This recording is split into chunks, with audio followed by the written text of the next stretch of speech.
सभी लोग पेपर खोल लीजिए और पहला क्वेश्चन देखिए। पहला क्वेश्चन है कि वायु के सापेक्ष कांच का अपवर्तनांक 3/2 है। वायु में प्रकाश की चाल 3 × 10⁸ मीटर प्रति सेकंड है। कांच में प्रकाश की चाल होगी। बहुत सिंपल क्वेश्चन है।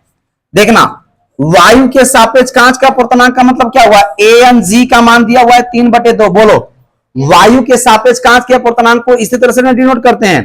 तो वायु के सापेक्ष कांच का अपवर्तनांक 3/2 है। वायु में प्रकाश की चाल, तो वायु में प्रकाश की चाल मतलब माध्यम में प्रकाश की चाल। माध्यम में प्रकाश की चाल को v से डिनोट करते हैं। कितना दिया हुआ है? 3 × 10⁸।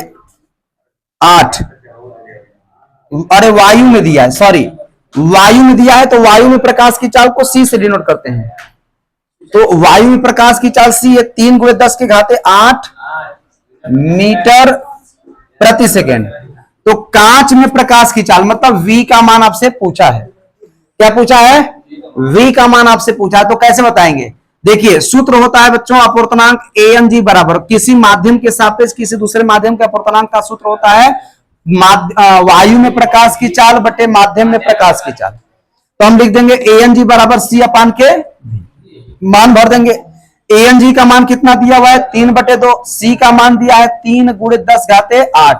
v निकालना है, v यहां आएगा, ये नीचे जाएगा। तो v = 3 × 10⁸ इससे कट जाएगा, ये 2 चला जाएगा ऊपर। तो 2 × 10⁸ मीटर प्रति सेकेंड। तो देखिए ऑप्शन कौन सा सही है इसमें? तो सी ऑप्शन सही है बच्चों। पहले क्वेश्चन का ऑप्शन नंबर कौन सा सही हो जाएगा? मैं यहां लिख दे रहा हूं, पहला का सी सही है। अब दूसरा देखते हैं। दूसरा क्वेश्चन देखिए क्या कह रहा है। एक उत्तर लेंस की क्षमता 2D है। एक उत्तर लेंस की क्षमता कितनी है बच्चों? 2D है। इसकी फोकस दूरी बताइए। क्षमता को P से डिनोट करते हैं ना, तो 2 डायोप्टर लिखा है, माइनस में नहीं लिखा है। उत्तर लेंस है इसलिए माइनस में क्षमता तो होती नहीं है। तो इसकी फोकस दूरी क्या क्या है आपको बतानी है अब। तो अगर आप फोकस दूरी सेमी में बताना चाहते हैं तो कौन सा सूत्र लगाएंगे बताइए? P बराबर 100/f। और अगर मीटर में बताना चाहते हैं तो 1/f। P का मान 2 रखेंगे, 100/f, तो f बराबर हो जाएगा 100/2, 50 सेमी। अगर 50 सेमी ऑप्शन में नहीं होगा तो हम उसको 0.5 मीटर देखेंगे कहीं। तो क्या दिया है ऑप्शन में? 50 सेमी दिया हुआ है। कौन सा ऑप्शन सही है? बी सही है। कौन सा सही है? तो दूसरा का बी सही है बच्चों। अब हम आ जाते हैं क्वेश्चन नंबर 3 पे, फटाफट देख लीजिए। क्वेश्चन नंबर 3 क्या चीज दे दीजिए। समतल दर्पण की फोकस दूरी होती है। समतल दर्पण बताइए, ये समतल दर्पण है बच्चों, ये है समतल दर्पण। बताइए इसका केंद्र कहां है? समतल दर्पण का केंद्र बता पाएंगे? नहीं बता पाएंगे। तो जब केंद्र नहीं बता पाएंगे तो उसकी वक्रता त्रिज्या नहीं बता पाएंगे, और जब वक्रता त्रिज्या नहीं बता पाएंगे तो उसकी हम फोकस दूरी भी नहीं बता पाएंगे, क्योंकि फोकस दूरी वक्रता त्रिज्या की आधी होती है। यहां पे इसकी वक्रता त्रिज्या अनंत है, तो अनंत का आधा भी क्या होता है? अनंत ही होता है। ध्यान दीजिएगा बच्चों, अगर अनंत में 1 करोड़ का भाग दे दें, चाहे 10⁻1,00,000 का भाग दे दें, 1 करोड़ अनंत ही आएगा, वो अनंत है। तो किसी चीज का भी भाग देंगे तो अनंत ही आएगा। तो यहां पे समतल दर्पण की जो फोकस दूरी होती है वो अनंत होती है। तो तीसरा ऑप्शन कौन सा सही हो जाएगा? तीसरा का भी ऑप्शन बी सही है बच्चों। अब हम लोग देखेंगे प्रश्न नंबर 4। चौथा है, यदि वायु के सापेक्ष कांच का अपवर्तनांक 3/2 है। देखिए वायु के सापेक्ष कांच का अपवर्तनांक 3/2, तो कांच के सापेक्ष वायु का अपवर्तनांक आपको एक सूत्र बताया गया था, 1n2 बराबर 1/2n1 होता है। बस हम क्या करेंगे, gn निकालना है, तो इसको लिख सकते हैं 1/ang। तो 1/ang का मान दिया है 3/2, तो 1/3/2 को लिख सकते हैं 3/2। तो आपका gna का मान आ जाएगा 2/3। तो ऑप्शन नंबर डी। चौथा का कौन सा सही है बच्चों? डी सही है बच्चों, चौथा का डी सही है। अब देखिए 5वां क्वेश्चन, पढ़िए 5वां क्वेश्चन क्या दिया हुआ है।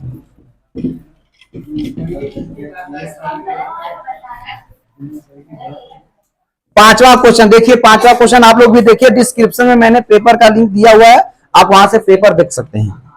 चलिए देखते हैं 5वां क्वेश्चन। एक उत्तल दर्पण की फोकस दूरी 12 सेमी है। एक उत्तल दर्पण की फोकस दूरी 12 सेमी है। बताइए उत्तल दर्पण की फोकस दूरी धनात्मक की ऋणात्मक? बोलिए, धनात्मक होती है। तो 12 सेमी दिया है। उत्तल पृष्ठ की त्रिज्या पूछ रहा है। तो बच्चों हम जानते हैं कि जो त्रिज्या होती है फोकस दूरी की दुगनी होती है। तो 2 गुणे एफ का मान दिया है 12, तो हो जाएगा 24 सेंटीमीटर। ऑप्शन नंबर कौन सा सही? डी सही। ऑप्शन नंबर कौन सा सही? डी सही। तो 5वां का डी सही हो जाएगा बच्चों। 6वां देखिए, क्वेश्चन नंबर 6, गोलीय दर्पण की वक्रता त्रिज्या 30 सेमी है, इसकी फोकस दूरी। गोलीय दर्पण की वक्रता त्रिज्या दिया है 30 सेमी, तो इसकी फोकस दूरी एफ पूछा है। अब गोलीय दर्पण कैसा है ये पता नहीं है, अवतल है कि उत्तल है ये पता नहीं है, तो हम क्या करेंगे? हम जानते हैं कि एफ बराबर होता है r/2 या r बराबर 2f, तो बात तो ही होगा। r का मान 30/2 बराबर 15। अगर ऑप्शन में -15 लिखा है तो भी सही, +15 लिखा है तो भी सही। तो 15 लिखा है बी पे, तो बी ही सही मानेंगे। 6वां का बी सही होगा।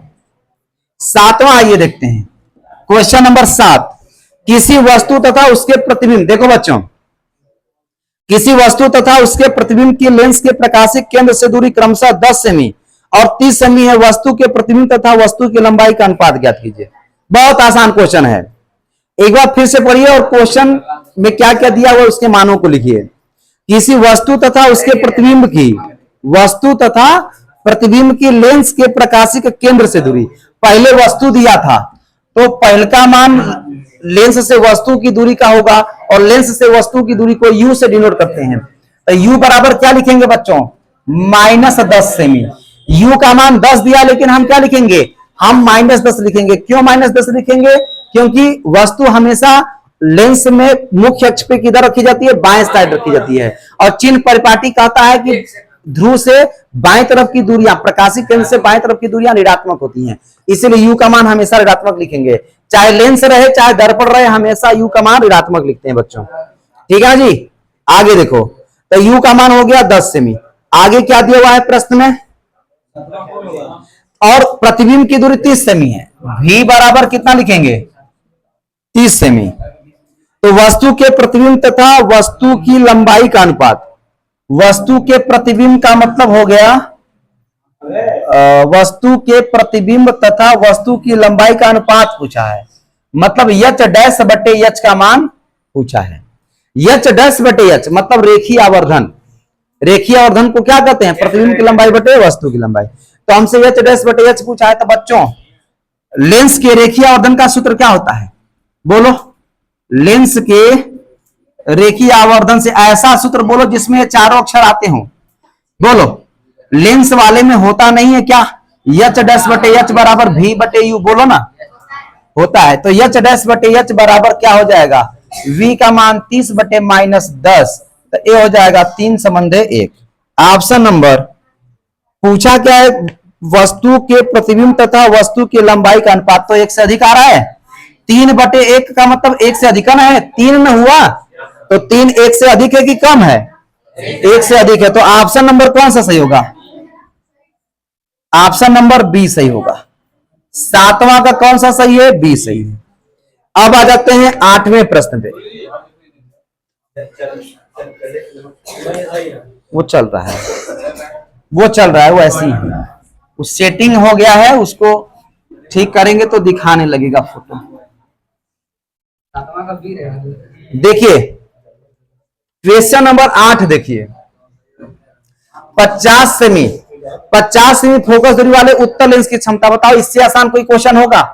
एफ का मान दिया है 50 सेमी, उत्तल लेंस है इसलिए फोकस दूरी धनात्मक लिखेंगे।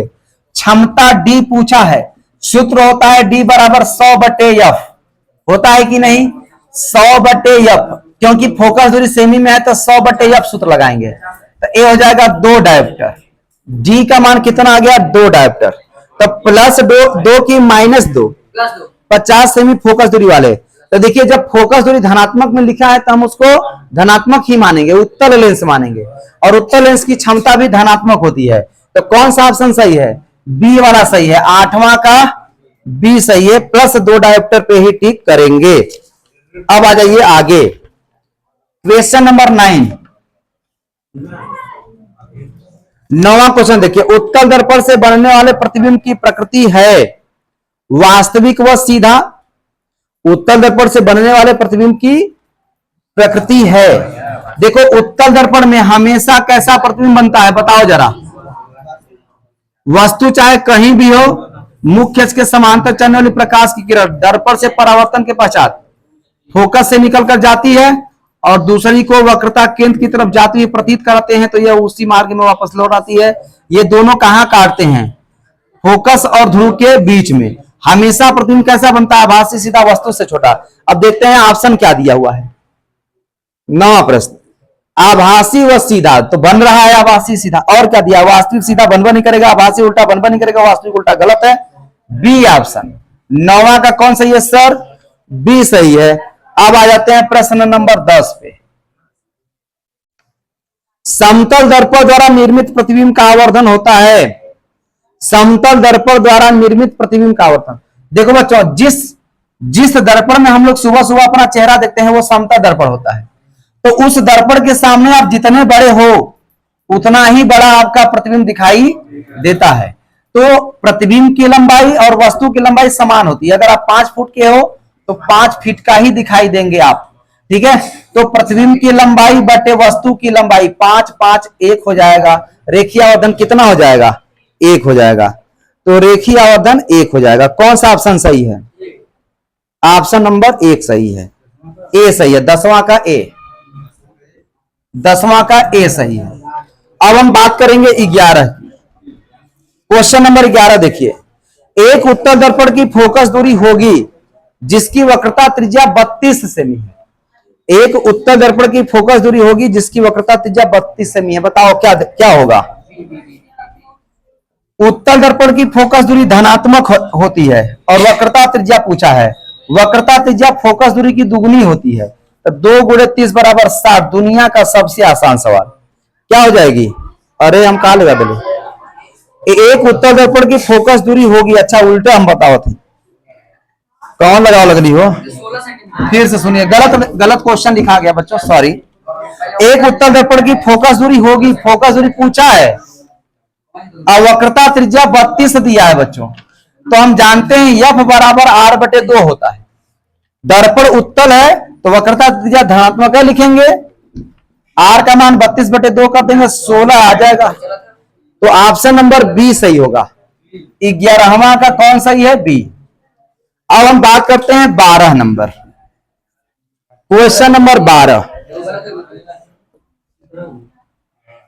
क्वेश्चन नंबर 12 देखो, कह रहा है कि एक लेंस की फोकस दूरी 20 सेमी है, इसकी क्षमता। अब कितना आसान लोगे, बहुत सारा क्वेश्चन क्षमता वाला दिया है। एक लेंस की फोकस दूरी 20 सेमी है, क्षमता पूछा है। तो P बराबर भैया 100 बटे F लिखा ना, तो 100 बटे F का मान 20 5 100, P का मान 5 आया। अब चूंकि लेंस का पता नहीं था कि लेंस कैसा है, तो -5 सही लगाएंगे, +5 सही लगाएंगे। लेकिन सवाल में यहां क्या दिया है? -5, तो वही आपका सही हो जाएगा। डी वाला ऑप्शन सही है। तो 12वां का कौन सा सही है? डी। 12वां का डी, +5 दिया ही नहीं है इसलिए -5 डी लगाएंगे, ठीक है। आगे देखिए 13 नंबर, निम्न माध्यमों में से किसमें प्रकाश की चाल न्यूनतम होती है? सबसे कम प्रकाश की चाल हीरा में लिखवाया गया है, सबसे कम प्रकाश की चाल हीरा में। तो इसका ऑप्शन कौन सा सही होगा? 13वां का हीरा सही होगा, पहला ऑप्शन सही। 13 का ए सही होगा। इसके बाद देखिए वायु के सापेक्ष माध्यम का अपवर्तनांक, क्वेश्चन नंबर 14 देखिए। 13 का ए न सही होगा, हीरा।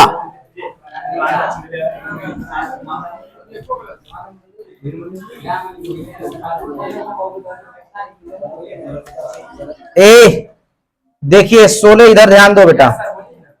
क्वेश्चन नंबर 14, वायु के सापेक्ष माध्यम का अपवर्तनांक अधिकतम होता है। सबसे ज्यादा अपवर्तनांक किसमें होगा? जल में, कांच में, तारपीन के तेल में, हीरा में। जिसमें प्रकाश की चाल सबसे कम होती है उसका अपवर्तनांक सबसे ज्यादा होता है तो ये भी हीरा होगा। 14 का भी ऑप्शन नंबर हीरा होगा और ये बी पे लिखा है, तो 14वां का बी सही है। अब हम आ जाते हैं 15 नंबर पे। क्वेश्चन नंबर 15, किसी भी लेंस की क्षमता की इकाई होती है, किसी भी लेंस की क्षमता की इकाई, ये तो बच्चा बता देगा। लेंस की क्षमता का मतलब डायोप्टर होता है, लेकिन ऑप्शन में कहीं डायोप्टर नहीं लिखा है। तो आप जानते हो कि P बराबर होता है 1/f फोकस दूरी, और 1/f फोकस दूरी का मात्रक मीटर होता है, तो हम इसको प्रति मीटर कह सकते हैं कि नहीं। तो ऑप्शन नंबर कौन सा सही है? बी सही है बच्चों। ये बताए थे हम, ये भी बताए थे, कोई ऐसा क्वेश्चन नहीं है जो आपको ना बताया गया हो। क्वेश्चन नंबर 16 देखिए, किसी वस्तु का आवर्धित काल्पनिक प्रतिबिंब का बन सकता है, किसी वस्तु का आवर्धित माने बड़ा काल्पनिक प्रतिबिंब बन सकता है उत्तल लेंस द्वारा। आवर्धित काल्पनिक प्रतिबिंब बन सकता है उत्तल लेंस द्वारा, उत्तल दर्पण द्वारा, अवतल दर्पण द्वारा, ए व सी दोनों के द्वारा। तो बच्चों काल्पनिक का मतलब जानते हो क्या होता है? काल्पनिक का मतलब आभासी, काल्पनिक का मतलब आभासी, और वास्तविक का मतलब वो रियल है, और काल्पनिक का मतलब क्या होता है? आभासी, आभास होता है, कल्पना जिसकी हम कर सकते हैं। तो आभासी की बात कर रहा है यहां पे। तो किसी वस्तु का आवर्धित काल्पनिक प्रतिबिंब बन सकता है उत्तल लेंस में, बिल्कुल सही, उत्तल लेंस में बड़ा प्रतिबिंब बनता है। और कहां बनता है? अवतल दर्पण में भी बनता है लास्ट कंडीशन में, बोलो याद है कि नहीं? जब वस्तु ध्रुव और फोकस के बीच में रहती है तो पीछे बनता है और बड़ा बनता है, याद है? तो पहला और सी दोनों सही है, तो ये ऑप्शन डी पे लिखा हुआ है, ए और सी दोनों, तो डी ऑप्शन सही करेंगे, डी ऑप्शन सही हो जाएगा। अब हम ले लेते हैं क्वेश्चन नंबर 17, एक लेंस की क्षमता -2.5 डी है, लेंस की फोकस दूरी, क्षमता वाला क्वेश्चन तो बहुत दे दिया, -2.5 डी है, तो लेंस की फोकस दूरी, तो एफ बराबर होता है 100/d, 100/p, तो 100/p का मान -2.5, 100 का 10 का गुणा करेंगे तो ऊपर 1000 बटे नीचे 25 हो जाएगा, 25 चौके 100, ये सेमी में आ गया, -40 सेमी, और अवतल होगा, क्योंकि फोकस दूरी ऋणात्मक आ रही है तो अवतल होगा, अवतल लेंस। तो यहां पे कौन सा सही है? 40 अवतल, कौन सा ऑप्शन सही है? ए सही है ना, ए सही है, क्योंकि ए पर ही 40 सेमी लिखा है और अवतल लिखा है। अब देखिए 18 नंबर बच्चों, 18 नंबर दिया है, एक अवतल लेंस की फोकस दूरी 5 सेमी है, अवतल लेंस की फोकस दूरी 5 मीटर, तो -5 लिखेंगे क्योंकि अवतल है ना। इसकी क्षमता क्या होगी? P का मान पूछा है, तो P बराबर सूत्र लगा देंगे 100/f, तो ये 1/f मीटर में दिया है ना, 1/-5, तो -0.2 हो जाएगा बच्चों। क्षमता कितना हो जाएगा? -0.2 डायोप्टर हो जाएगा। तो ऑप्शन नंबर बी सही है बच्चों। 18 का कौन सा सही है? बी सही है। अगर आप क्लास शुरू से किए हैं तो आपको सारी चीजें समझ में आ रही होंगी, ठीक है। जो बच्चे नहीं पढ़े होंगे उनको तो भैया समझ में कहां से आएगा। प्रकाश का वेग किस माध्यम में सबसे अधिक होता है? वायु में। किसमें अधिक होता है? वायु में। 19 का हो जाएगा ए सही। जल में कम होता है, अरे निर्वात में, निर्वात दिया तो निर्वात में। वायु में तो धूल धुआं मिट्टी के कण थोड़ा बहुत प्रकाश को रोकते हैं, लेकिन निर्वात में कोई नहीं रोकता है, तो निर्वात लिखेंगे। अगर निर्वात नहीं दिया रहता तब क्या लिखते हैं? तब वायु लिखते हैं। लास्ट क्वेश्चन देखिए बच्चों, 20वां, किस रंग की आवृत्ति अधिक होती है? तो जिस रंग की तरंग दैर्घ्य सबसे कम होती है उसकी आवृत्ति ज्यादा होती है, मतलब जो वातावरण में ज्यादा फैलता है। तो आकाश का रंग देखे होंगे नीला दिखाई देता है, किसके वजह से? बैगनी रंग के फैलने की वजह से। तो बैगनी रंग जो होता है उसकी आवृत्ति सबसे अधिक होती है। तो कहां लिखा है बैगनी? ए पे लिखा है, तो ये आपका क्या हो गया? सही हो गया बच्चों। तो इस तरह से 20 ऑब्जेक्टिव क्वेश्चन थे जो आपको टेस्ट पेपर में दिए गए थे। तो बताइए भाई किसका कितना नंबर आया? किसका? काजल बच्ची का 17 नंबर आया है, और अभय का 18 नंबर है। 15 से ज्यादा किसका किसका आया है? किसका? हाँ, 16 नंबर। निधि बच्ची का 19 नंबर आया है। 20 में 19 निधि ने सही किया है। 16 नंबर राजू का सही है, राजू ने 16 क्वेश्चन सही किए हैं। और बताइए, रिया यादव का भी 16 क्वेश्चन सही है। और बताइए, अभय का 18 है, बताएं। और अच्छा, एक बच्चे को डाउट है, अभय को डाउट लग रहा है कि क्वेश्चन नंबर 14 में सर क्या सही होगा? वायु के सापेक्ष माध्यम का अपवर्तनांक अधिकतम होता है। उससे कोई मतलब नहीं है, वायु के सापेक्ष चाहे किसी के भी सापेक्ष। हीरा में क्या होता है? सबसे अधिक होता है। चलिए, और 15 और 10 के बीच में कितने लोग हैं? रिया जायसवाल का 14 नंबर है। आगे रिया कुमारी का 15 नंबर है, और प्रिया का 12 है, संजना यादव का 13। तो लगभग बच्चों ने ठीक ही किया है। 10 से लगभग सभी बच्चों का मार्क्स आया हुआ है।